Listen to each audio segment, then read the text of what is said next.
Hello, can I have a ticket, please? Bueno, ya estamos aquí. ¿Qué precio tiene entrar al Tropical Beerland? Pues para los adultos vale 7,75, Ethan sería gratis porque es menor de 4 años.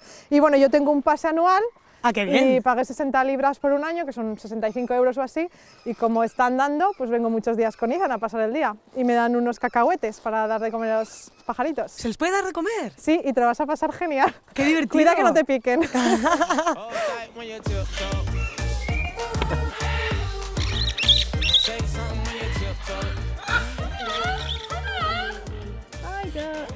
Hi! Hi Alex! Hi Benji! Say hi! Ethan is sleeping! Oh, he fell Ethan's asleep! Alex, Laura, Hi. Laura, Hi, Laura, nice to meet you. Alex, Nice to meet you and too. Hi. Benji. And you say, wait, hi, you can wave. Son muy buenos amigos. Hi. Good. Íbamos a clases de bebés juntos, Stay, de darling. juegos. Y ahora venimos aquí muchas veces a ver este parque, porque está cerca de Desport. Y la verdad hay un montón de cosas que ver. And we like the duck. We like the birds and the parrots, don't we? You see the pink birds?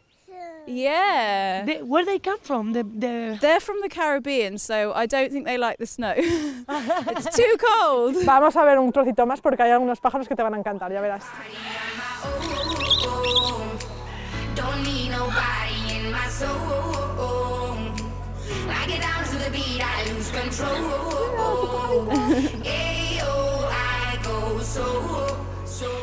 Aquí tenemos un emu, hay un montón de especies diferentes en este parque.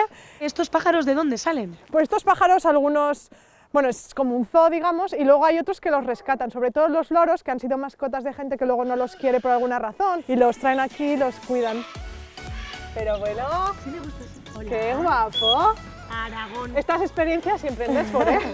A ver. ¡Dios mío! Esto no me lo esperaba. ¡Aragoneses para el mundo! Mira, mira. Ya, sí.